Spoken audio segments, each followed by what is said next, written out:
What's up, everybody? Welcome in to I would say long awaited edition, but I mean, we've been doing post games, but this is the first SSPN live we've done, I think, since there might have been one where we did like one of our debrief episodes was live. I was looking at that. I think I saw one other live that had like this branding on it, the hemisphere logo before uh, when I made that at the beginning of the year. Um, and then the one before that was Zach's extension. So I believe there was one in there between, but the last time we might have done an SSPN live, Ethan, might have been during Zach's extension. Wow, kind of ironic, considering his play as of late. But it's good Yeah. to be back in here with these. I like lives better, honestly, than the original like post type videos. No, for sure, for sure. I do like the recaps sometimes, but it's good to get back and just be talking with the people. Um, but with that being said, Ethan, we have some stuff to talk about from last night and before that game, or after our last live that we did, the last post game that we did. Um, we had a conversation about what we were going to do for our next couple games and which games we were going to stream and whatnot and our schedules. And we could have done last night. We could have stayed up late and done it. But I'm very glad that we decided to do this instead Mhm. because I think the analysis may have. I mean, it wasn't really going to be top tier anyway because of the game. But when you factor in that it was an 8:30 tip Central Mhm. Time, I that would have been a tough episode to make it through. Yeah, tired and emotional is not a great blend when you're trying to deal out like analysis, if you will. So I'm glad we waited too. We're in a better state of mind, Jude. Yes, because that would have just been, like you said, that wouldn't have been the best mix. But we are still going to talk about the game. So let's jump into it. Ooh, that's their schedule. Thought I Mm. had it pulled up. Here we go. So, Ethan, in the last post game, I challenged the team to keep it close with under 5 minutes left. And we essentially got a repeat of the 123 to 87 game that we saw earlier in this year. Now, with this being said, we are the bottom team in the West, and OKC is number one right now. Mhm. So this is what is supposed to happen. But I don't want to keep harping on this, but even with the struggles that we saw in the Sixers game, like that was only a 10-point loss, despite Joel Embiid scoring 70. And then even with the Wizards game not being that pretty, Ethan, that still resulted in a win. And it still kind of felt like for the most part, although there have been a little bit of bumps in the road, since that Bucks game, the Bucks and the Cavs loss, where we played them close. It seemed like we've been playing better ball. Now, with With that more being rugged said, I keep capability, getting you can take on sorry. any road. I keep getting these ads just blasting in my headphones from ESPN. Sorry. Um, but going back to what I was saying, last night, basically, it was as much as it was the bottom team in the West versus the top team in the West with how we'd been playing. I think it was a disappointing performance for sure. Yeah, there's a couple reasons why it's disappointing. I think it's important to realize what you said. Overall, since the Bucks game, we've been trending upwards, albeit gradually. We have been getting slightly better. I think most of that improvement is offensively. Defensively, we still can't stop anybody, especially. I mean, I almost said talented guards, but we saw what MB did. He's a talented big, so we can't stop anybody. If you're a good player, you're going to get easy baskets at the rim against the Spurs, especially when Wemby's on the bench. It just is what it is, and that's part of being a young team. But offensively, we have seen some improvements, and so disappointment's going to be up. But another reason it's disappointing is because OKC is one of our biggest rivals. For years, we were evenly matched in the second round of the conference finals for Tim Duncan versus Kevin Durant, etc. When they were the Young Thunder, and they're still technically a young team, Jude, but they're still first in the conference. But it's all technicalities, because they've been together for a couple of years now. Like we are where they were 2 years ago, and we're still younger than them. They've had more time to develop, more time to gel, figure out their chemistry, and they were a pretty good team last year. All they did is add a Chet Holmgren and a Cason Wallace to that roster, who are two talented players. And Chet Holmgren had a full year of rehabilitation and NBA level training. So you're right. Black and white, analyzing this, just the facts, we should lose this game. And I'm not surprised that we did lose. But it's a rivalry. It's Chet versus Wemby. You would have hoped it would have been closer. Yeah, and tying back into what I was saying earlier with the way that we had been playing, Mhm. even though we gave up 70 to Joel, that is another thing that just kind of added insult to injury, if Mhm. you will, which is why I actually challenged them and felt like it might be semi-realistic that we could be competitive in this game. And you could argue through the first half that it was semi-competitive, Mhm. but really when you look at that third quarter, Ethan. And the one thing that obviously Trey Jones didn't play. We Mhm. we do need to talk about that, but Blake Wesley went 5 for 5. I mean, I know you could look at the plus minus and say -7. Did have 4 turnovers technically, but 12 and 6.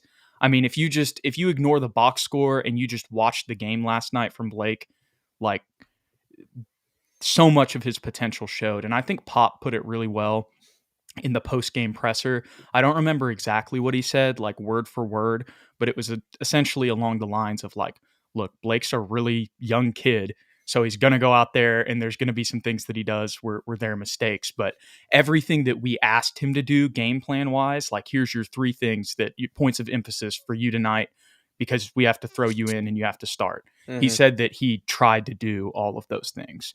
And he was very happy with his performance.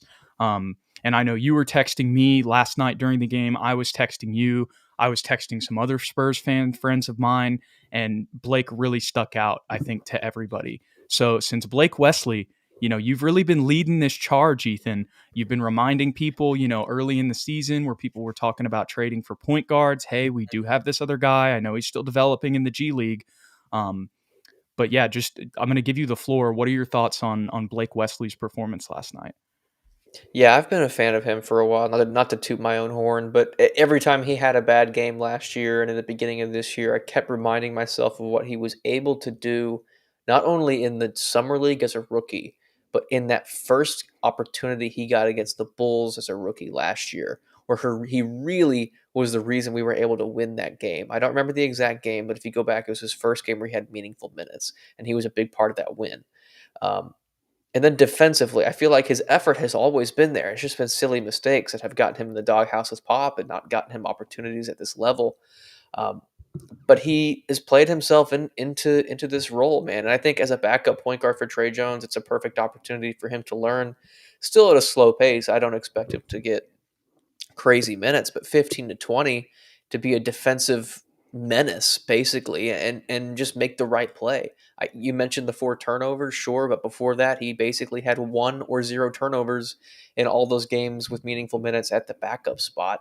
And we can't ignore the perfect 5 for 5, the 12 points, 4 rebounds, 6 assists, and he hit the 1 3 that he took. And if you just watch the first half, I know it's kind of a mute point considering Shai Gilgeous finished with 32 and 10. And obviously, he's an extremely talented player, top 5 in the MVP caliber, MVP voting, all that jazz. But if you watch that first half defensive highlights of Blake Wesley, he was giving him fits. Like, he was able to stay in front of Shea and not foul, swipe at the ball, not foul, and keep his hands up, keep his verticality, and really fight with him strength-wise. Like, he wasn't getting pushed around on the block by Shea Gilgeous-Alexander, and he was giving opportunities for the weak side defender to come over and make blocks. I think Wemby had a couple blocks on Shea early, just because of that. Maybe even Zach Collins, I think he had a block, if I'm remembering correctly, on very similar plays where uh, Blake West was just able to stay in front of guys because of his athleticism and his incredible quickness, laterally and vertically. I don't know if vertically is the right way to put that, but up and down the court. He can make it up and down the court with the best of them, Jude. He might be one of the fastest dudes. And there was a play where he actually lost the ball. I don't know if he just missed his dribble up or if someone poked it loose, but he got a steal and he took it coast to coast, and you texted me about it. If he can hone that ability and really become a solid finisher and work on his control. I think he's been working on it. It seems to have gotten better from last year, but if he can just perfect that, he's going to be impossible to guard in the full court because he's so unbelievably quick. And he has surprising athleticism. He can get up with the best of them. So I've been impressed with him. I think he deserves that backup spot, depending on how long Trey Jones is out. maybe we'll see a couple more flashes where he could be a significant, impactful player in the starting lineup. Yeah, I liked a lot of what I saw from him last night, and what we've been seeing from him in the backup point guard role over the past couple games. I think this just all but confirmed that, we need to be giving him, like you said, 15, 20 minutes a night. It wouldn't surprise. He probably will stay probably under 20 Mhm. once he's back to the bench, if we're just being realistic. Yep. But had to talk about him with Trey's absence. But the reason I brought that up in the first place, Ethan, is because I was leading into the third quarter, Mm. and we did break the third quarter winning streak with Trey Jones in the starting lineup, but Mhm. still, I was just kind of making that parallel because really, if you look at the fourth quarter is a little bit of a wash because it was garbage time. I would kind of Yeah. throw that one out, but in comparison to the other two where we only lost by single digits in the first and second quarter. And obviously, this is oversimplifying things when it comes to just roster talent and everything we talked about at the beginning of the episode. But if you had to point out one thing that sticks out like a sore thumb on the box score, it's 37-24 in Mhm. the third quarter.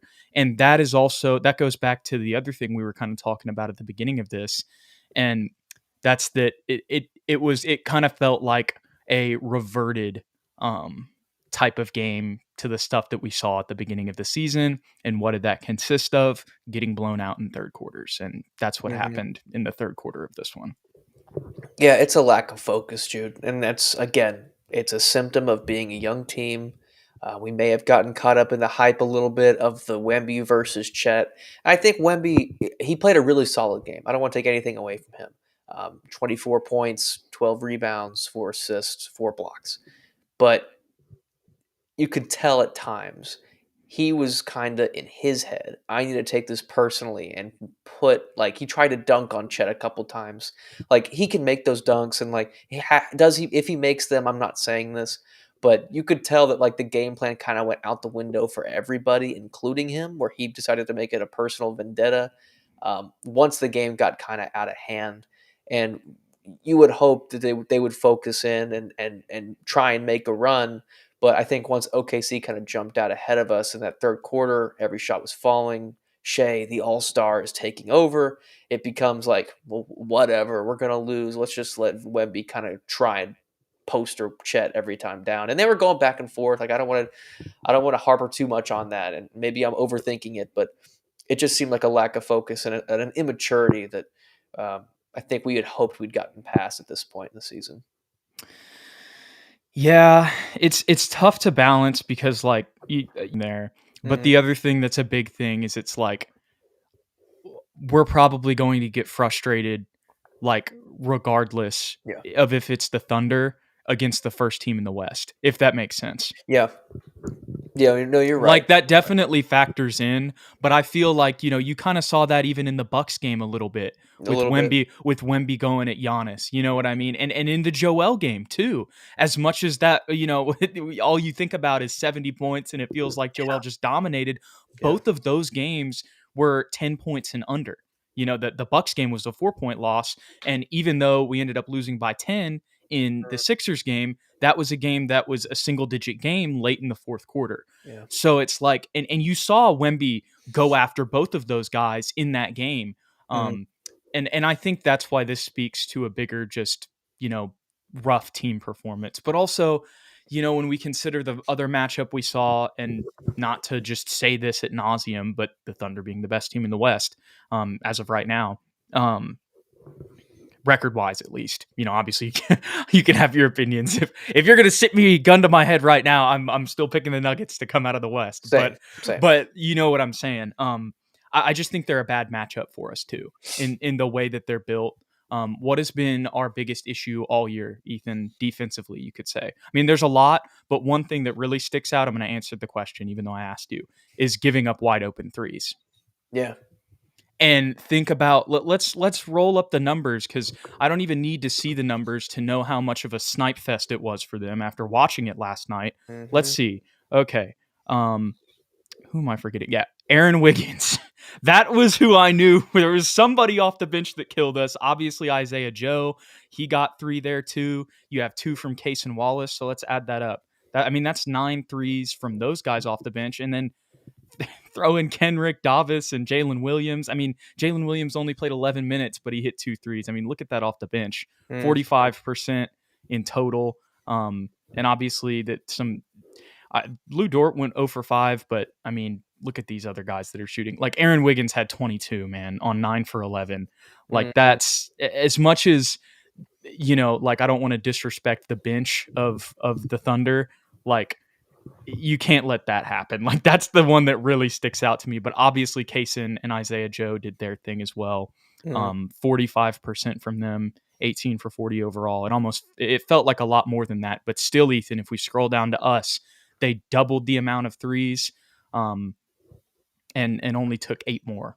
Mhm. That we had. So not a recipe for success defensively.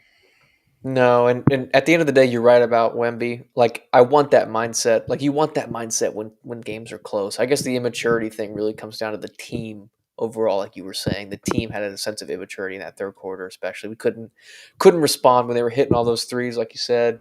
Um, and just to point out the obvious, I know someone in the comments will eventually bring this up if we don't say it.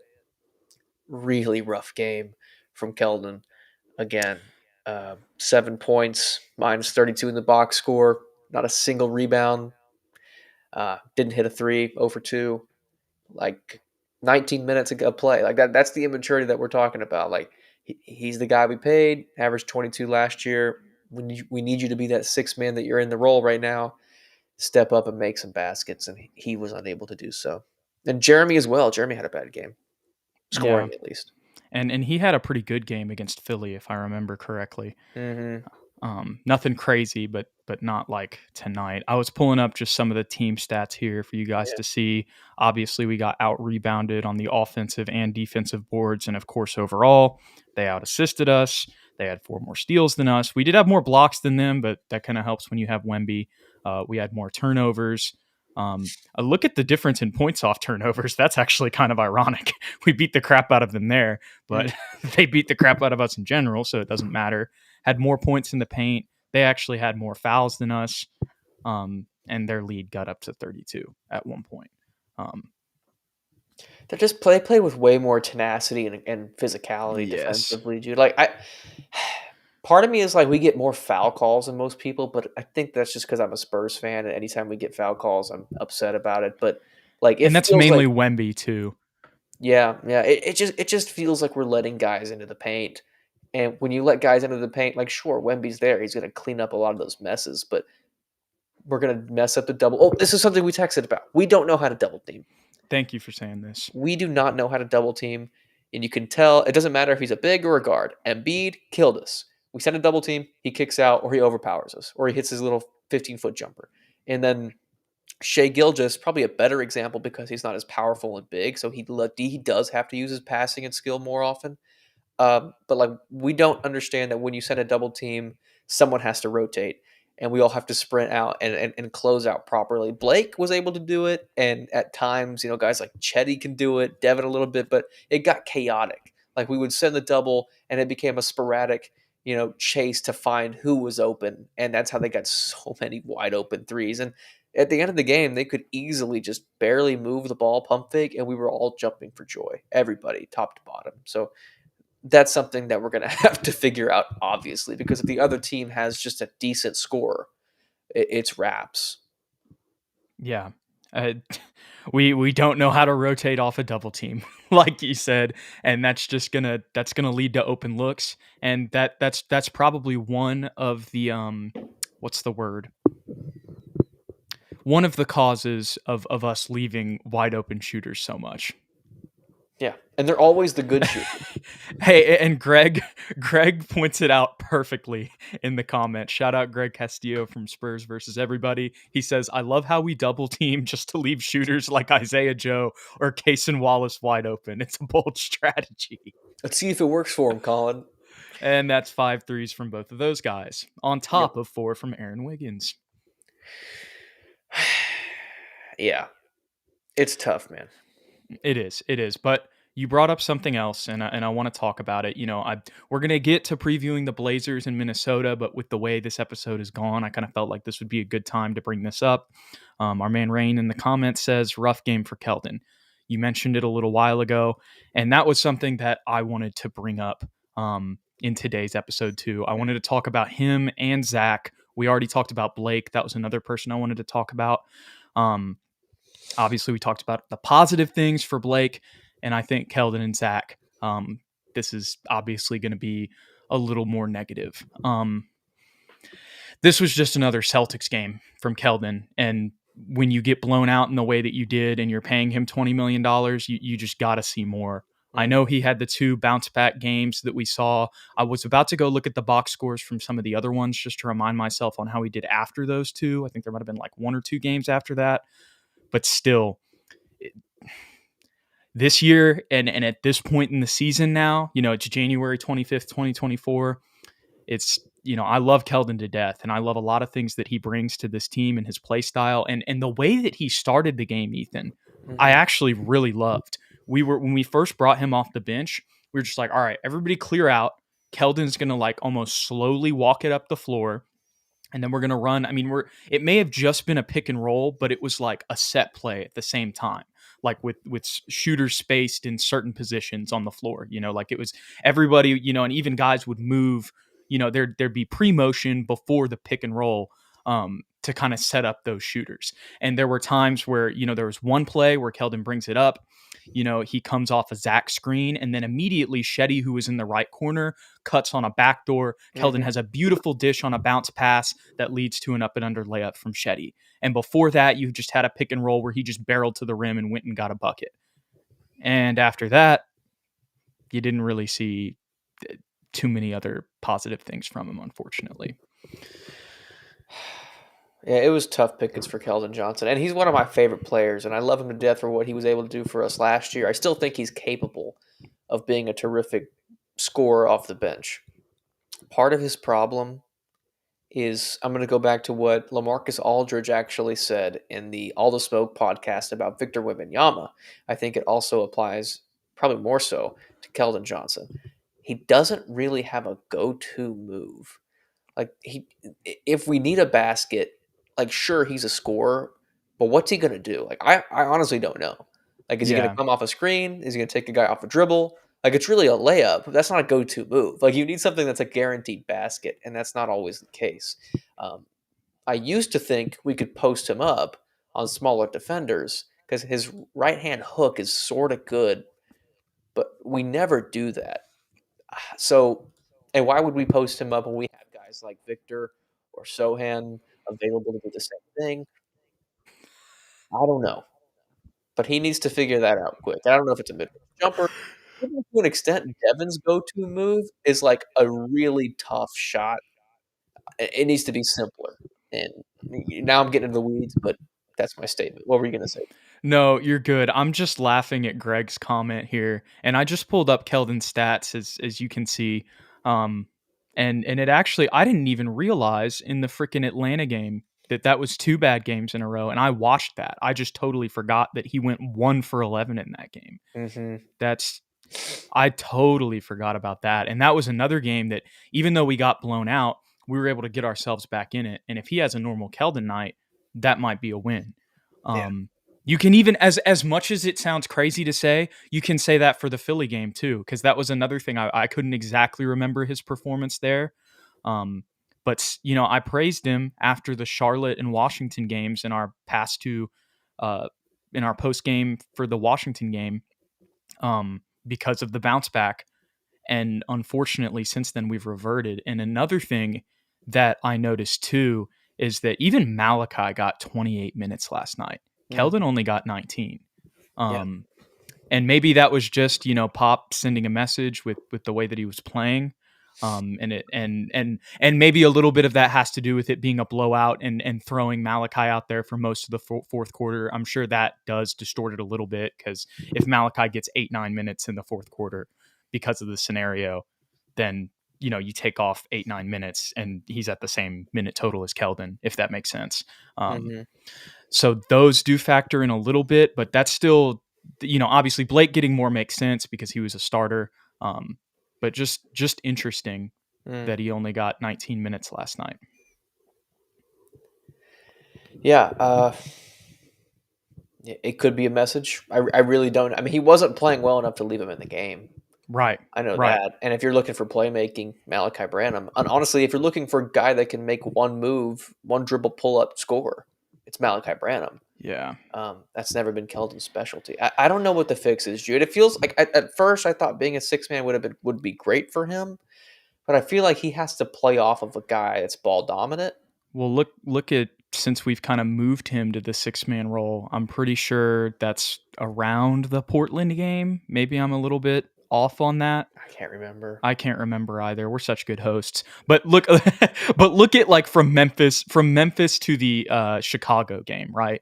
As much as he didn't have a great game in Charlotte, it's like, okay, we're blowing them out anyway. So that one doesn't really matter. And all the other ones, even though they're not crazy, like you could say even in the Milwaukee game, if he would have had a little bit of a better game, you could, scoring wise and shooting wise, you could, say that would have helped a lot. But he still got 10 boards in that game, Yeah.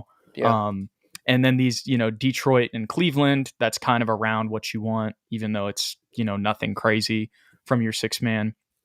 But yeah, it's kind of wild to see this. Like, now that I'm looking at it in this perspective, like since the Atlanta game, he has had 4 single-digit scoring games to just 2 double-digit scoring games.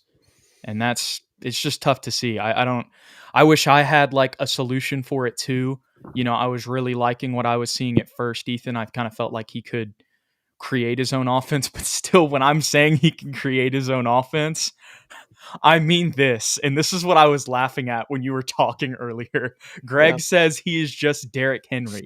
And for any of you people listening or watching that may not be football fans, Derrick Henry is a running back for the Tennessee Titans, or he was. He's actually probably going to go somewhere else this offseason.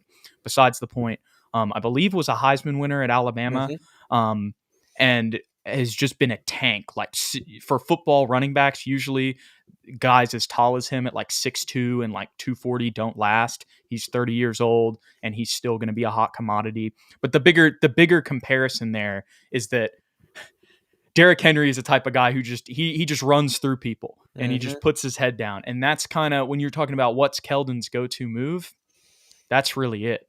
And so whenever earlier, when he got moved to the bench, I was talking about how, and when I say earlier, I mean like in past shows that we've done, I was talking about how, him barreling to the rim, can kind of allow him to draw 2 and then, maybe leave an open shooter, and stuff like that. But, the other thing that I'm thinking about here, Ethan, as I'm talking about this, whenever he was coming off the bench, teams didn't necessarily have game plans for him off the bench.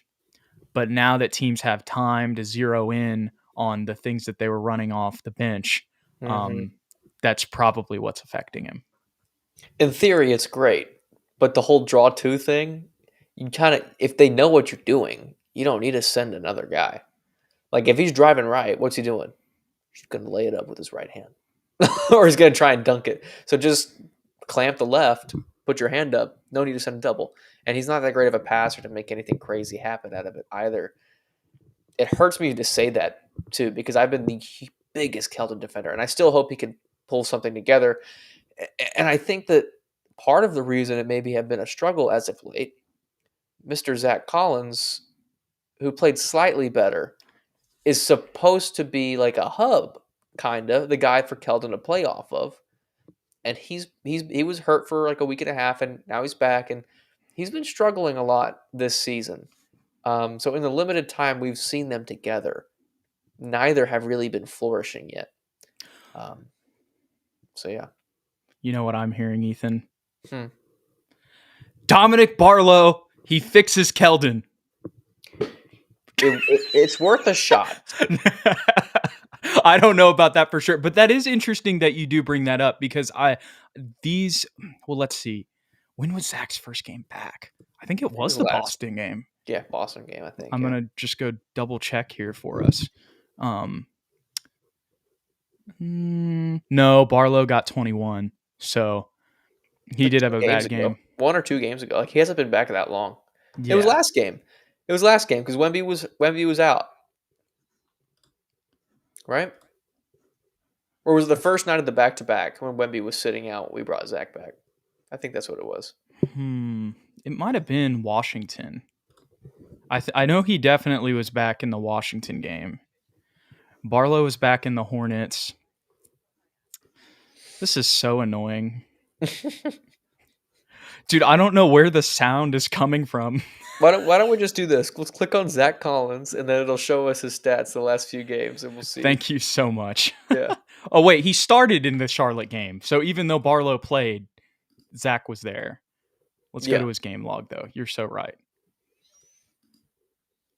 Okay. So, yeah, the last game he played in that Portland game? Okay, yeah, I guess so. So, yeah, his first game back was Charlotte. He played in both of the back-to-backs. Mm-hmm. And if we go back to Keldon,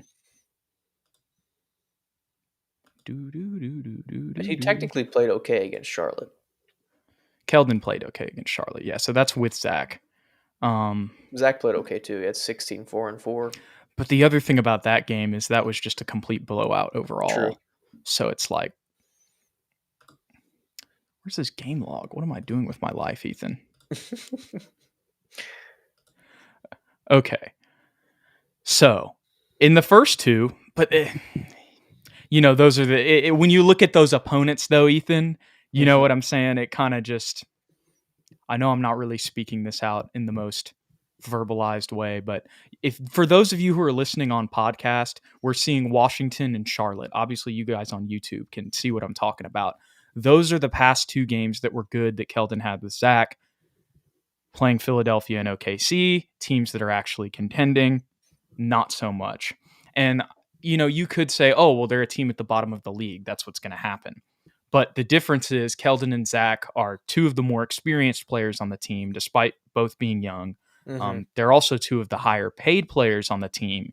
And then on top of that, not to just keep hammering this point until death, Ethan, but like we had a close game against Chicago. We had a close game against Atlanta, and we had close games against Memphis, Milwaukee, and Cleveland. And I know Memphis is at the bottom of the league, but that was one of Ja's last games before he was announced to be out for the season. So that makes that, a little bit more of a difficult game. And then those other two, it's just like, and obviously, like looking at his game log, these aren't too terrible. But I'm kind of leaning. I don't even know necessarily what I'm trying to say here, Ethan. I think you kind of get where maybe you can help me a little bit.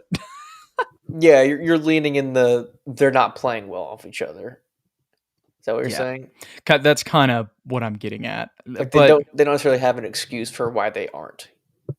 Yeah, and I think what I was getting at too with some of the other games, this is what I was getting at. It was Barlow. Though Barlow was playing in those other games where Keldon was playing a little bit better. But, the thing you could say about Barlow is that, maybe even if we throw him out there, I'm talking about this same thing, and we're going to get to some of y'all's comments because I see a lot in there too. But I was just making the point about, okay, now they have a game plan for Keldon and they slowed him down. Maybe that same thing would happen for Barlow. But we did see an extended kind of period of time too. So I'm not really sure where the truth lies on that one. But the one thing I will say, and I think this is something that now that we've seen Zach back, even though it's still just 4 games, I do feel like our defensive rotations, even in the Washington game, the Philly game, and in, of course, the game last night against the Thunder, I think our defensive rotations were better with Barlow on the floor, on the bench unit.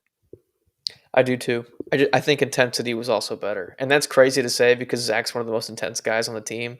But there was just something about those Barlow lineups, man. I don't know what it was. Well, and let's talk about Zach more. Obviously, I was kind of talking about Keldon and talking about them as a tandem off the bench, but to focus on Zach a little bit more. And like you said, let me go back to his game log so we can pull that up so the people can see.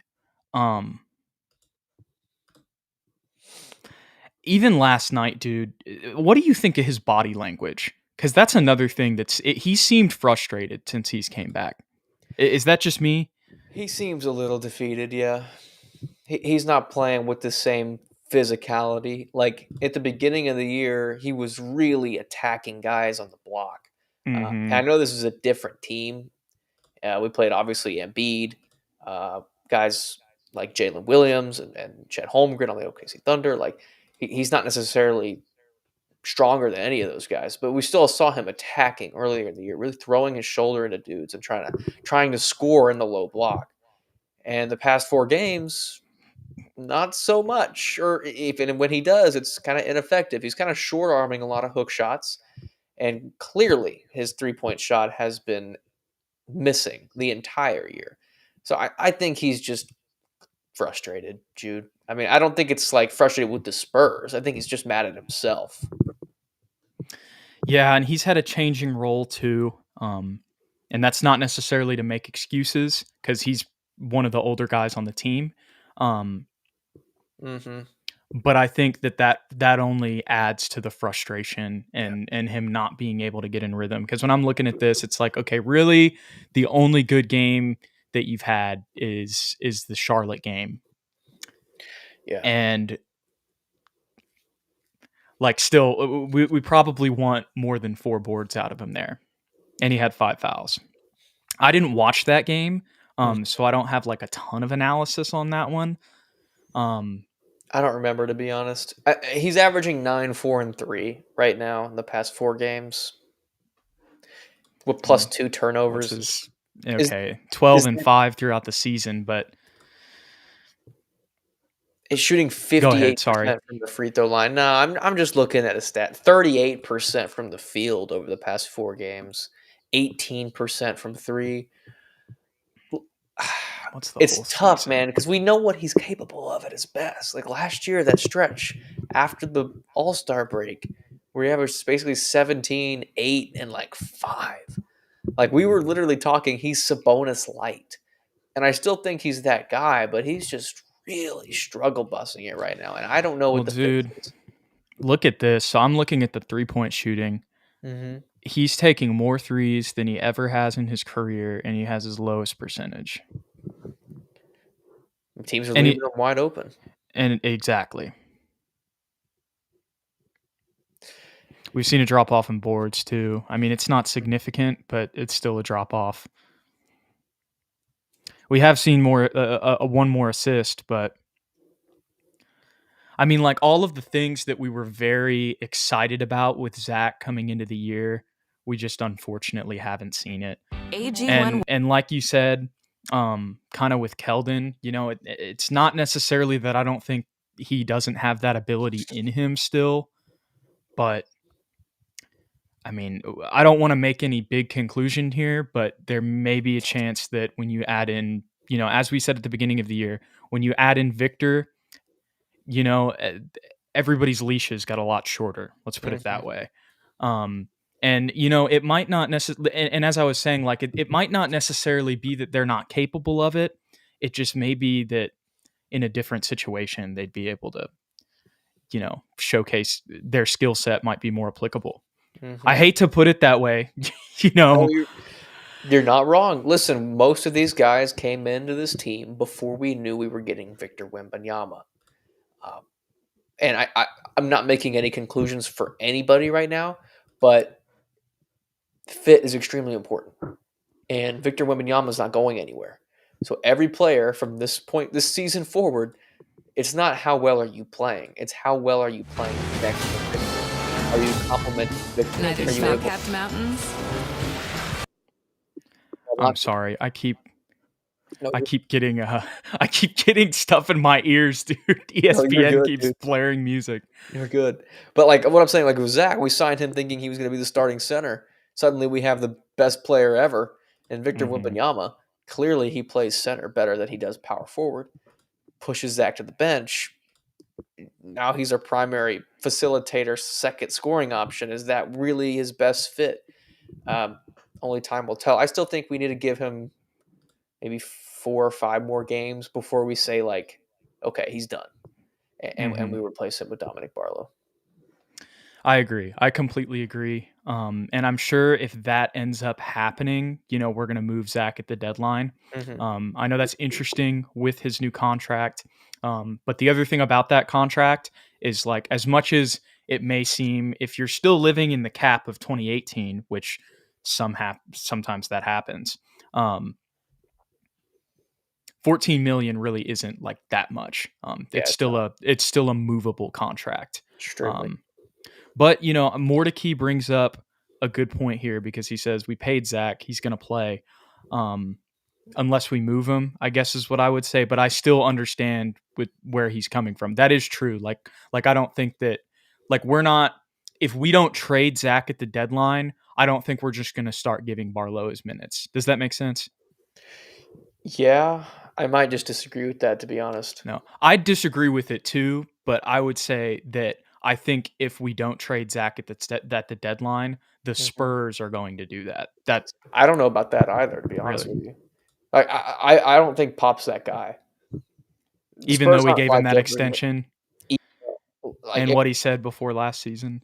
if he Yeah. plays Okay. this poorly for the next couple weeks, even post All Star break, and Dominic Barlow's playing better, I mean, Blake Wesley and Malachi Branham's the example. To your yeah, point. I know Malachi's not getting that much more money than Blake Wesley. It's not exactly the same, but Don Barlow, you can make an argument, is a project player. We've been developing him in house. If he's showing a higher upside, he's showing that we're a better team. He's a better complement to Don Barlow or not to, to Victor Wembanyama. I think Pop would make that decision. Yeah. It'll be interesting to see how that goes. I do see what you're saying there. I wanted to bring up Dom's game log. Obviously, Dom's stats are never going to be crazy, but the one thing I am noticing here, like other than the Milwaukee game, which is ironic, he only got one rebound in the Milwaukee game because that's a game when I look back on it where I feel like we felt his interior presence, and maybe that's because of the two blocks and just Mm, contesting. But still, on balance, I know there's 4 rebounds against Charlotte and Boston. Um, but when you look, okay, that's not what I was trying to do. But from Atlanta down, and even overall, still like even though it's only 5 that he's averaging, it's overall more than Zach as of late. mm. It's a tough call, man. I mean, there's arguments for both sides. I'm not even saying this to necessarily have like a definitive answer. I just think that now, as we've seen Zach come back, this has become more of a legitimate conversation, you know. For sure. And it kind of did feel like he had more of an impact just in the interior, whether that's defensive or fighting for boards. And another thing that I noticed about Dom a lot is he'll tip out a lot too. He So even does. if he doesn't get the rebound on the stat sheet, um, there's a lot of extra opportunities that I saw him create. But the bigger thing, I think, we could talk about this forever, Ethan, but I think how we started this conversation and the reason that it does have merit, if you will, is because the difference between Zach and Dom's body language. That I think is the other thing. Not only just the defensive rotations that we mentioned earlier, but like, and I understand it's Embiid, and we talked about this in the post game. Dom probably wouldn't have done much better, but there are just times, even in other games, where Zach's just like not even going for boards, and it's like I know Dom would be going for those boards, even if there are some other deficiencies that would still be the same, if that makes sense. For sure. There's some intangible motor characteristics that are in question for Zach right now. Yeah, and I hate to say that, and this kind of ties into the trade deadline. We won't spend too much time on this, but I think I don't know if Zach is necessarily a name to watch. I think that would probably still be more Shetty and Doug just because Mhm. they're on expiring contracts and they're, kind of obviously Shetty can do a lot with the ball in his hands, but they can be off ball players that can fit into most teams. Those are the ones that we probably should watch the most. But just give me your thoughts on the trade deadline, Ethan? Like, what's your outlook for it? Because I'm still like, I'm wondering, like, are we really even going to do anything? Like, I know we have made a couple more moves over the past couple years, which Mhm. is why I think this is a legitimate conversation. But at the same time, and maybe we say this every year, but still, because it's the Spurs and it's RC and it's Brian Wright, I guess you could maybe exclude Brian Wright from this, but Mm-hmm. because it's the Spurs and RC and Pop, it wouldn't surprise me if we just didn't make a single move. I wouldn't be surprised at all if we didn't make any moves, Jude. It's just the way that we roll. We've let so many players, even on expiring deals, just kind of play out their contract and walk away if they want to, shake their hands, thanks for the ride. So that wouldn't surprise me.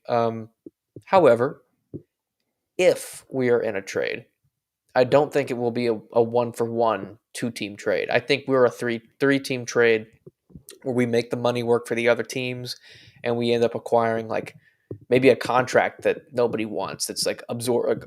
I don't know. Like I remember the rumor about D'Angelo Russell a couple weeks ago. The Atlanta Hawks were looking for someone to absorb D'Angelo Russell's contract if they were to give up DeJounte Yeah. and send him to the Lakers, like something like that, where we then also have to send Doug or Chetty to make the trade work. I could see that happening. I'm not so sure about a 1-for-1 like we did with Josh Richardson or was Jakob a 3-team trade? I think he was just a 1-for-1 as well. I should know that, but I can't remember. Regardless, I think if anything happens at all, it'll be that situation. Another name that I forgot to mention in this also that you could probably watch is Devontae Graham. Yeah. I mean, that could be a 1-for-1, I guess. Yeah. Just for a couple of second-round picks. We already technically got 4 with him. Yeah. Yeah, true. Oh my gosh. Yeah, I wish I had more analysis on the trade deadline, but like we just explained, I'm not really, there's not like a ton of smoke. We have seen a little bit about Chetty and Doug, but that isn't really that surprising. And it hasn't been specific either. It's just like they're on the block. And it's like, okay, cool. Right. But we don't know who's interested or anything like that. Yeah. But I don't want to have it both ways here, because I could just sit here and say, oh, this could happen or this could happen. And those are the only 2 options. But at the same time, because it's the Spurs, I wouldn't be too surprised if we moved, made some minor moves. I don't think anything major is going to happen. No. That will be my prediction. If we do make a move, it's going to be something minor where, like Jay Rich last year. Agreed. And one point, real quick, my dad just texted me. He texted me last night, actually. He wanted me to make this announcement. He thinks Chetty Osman looks like the character Booger from the movie Revenge of the Nerds from the 80s. And that's what he looks like. I got a text, of course. But that's what he looks like. He wanted me to mention that. I mean, I see the hair and the beard a little bit, but I'm gonna be real. I'm gonna be real with Papa Quintero. I don't see it in the face that much. He's got the just like the slight. I don't know. He's Turkish. That guy. I was gonna say that guy's just not Turkish. But I see the hair and the beard. I see the hair and the beard. Yeah, the frizziness. For sure. Just to wrap up here, Ethan, and everything we kind of talked about, we haven't even previewed the Blazers or Minnesota, but we've kind of covered a lot here. I mean, we can maybe get into that here in a second, but I want to kind of wrap up the Zach and Keldon talk that we mentioned. I could try to come out with some long-winded explanation to cover all my bases, but I think the bottom line is we got to see more out of those guys. Yeah. Agreed. Shout out to your dad. He says, love Booger. What a goat. Also, want to give a shout out to Hanover. He says, what's happening, SSPN crew? Millennial Media said he wasn't expecting any trades this time. But just to wrap this one up, Ethan, I already thought I was about to finish it, but then I realized we haven't even talked about the Timberwolves or the Blazers. Yeah. And considering that's in the title, I think we should do that. So... the Trailblazers game, hopefully we can get another win against those guys. It's at home. That should be competitive. I mean, that should be a bounce back opportunity. And then Minnesota, I know we kept it close with them earlier, but freaking Cat had another crazy night on the same night that Joel did. I'm not really expecting if they are competitive in the Minnesota game, I will be happily surprised, but really I'm just going to hope that they pull out that Portland game. I'm in the same boat as you. I'm expecting an Anthony Edwards uh, game against the Minnesota Timberwolves because I think he actually played pretty subpar last time. I think we were Yeah, talking about how Jeremy did a great job defending Anthony Edwards and that it was Cat that really hurt us at the end of the day. I think it'll be a flip. I have Anthony Edwards on my fantasy team, Ethan, It's always a win. and I play a type of fantasy where you just pick one game for the week, and Ooh, that's what determines your score for that player. And take a dang. wild guess which team I picked for Anthony Spurs. Edwards. Yep, yep, Spurs. I Smart did. pick. Unfortunately, I picked the Spurs when any of my players have them that week. Very smart move. But I didn't pick Corey Kispert against the Wizards. Or not against the Wizards. Y'all know what I'm saying. So, bad Next Jude. time. Next Bad time. Jude. Okay, so hopefully we can go 1-1. Zach and Keldon got to step it up. The Thunder game was bad. And maybe there are some minor moves at the deadline. That's this 50-minute podcast, Ethan, in a sentence. Wonderful summary, Jude. 10 out of 10. Any final thoughts from you before we end this one? Go Spurs, go. There's another thing that I didn't mention, Ethan. Oh, yes, and? Oh, yes! We have new merch. I'm really late on this, guys. I should have done this a long time ago. But check out the new merch. We added the new logo in there with the hemisphere inspired stuff. And the other thing that I noticed when I went on and I was putting all this in and selecting all the items and stuff like that, Ethan, there is some Adidas gear in there now. Now, yes, it is going to be a little bit more expensive, but that's because it's Adidas. And there's also some Under Armour gear in there as well. So if you want some SSPN, Adidas, or Under Armour dry fit shirts, stuff like that, go check it out. There's also some new hats. We got the little drawstring hats that have the line right there. Some new stuff in there. So y'all go check it out if you want to support the show. That's just one way to do it. Sorry, I was pretending like I was in a box. Because you were in the middle. Yeah. Were you trying to box us out, get a board? Trying harder than some people on our team were.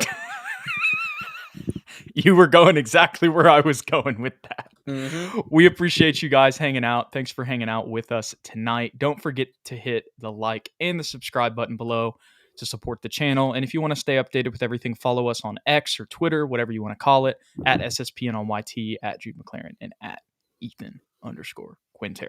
And once again, go to sspn.myspreadshop.com if you want to get some SSPN gear. We appreciate y'all. Go Spurs, go. See ya.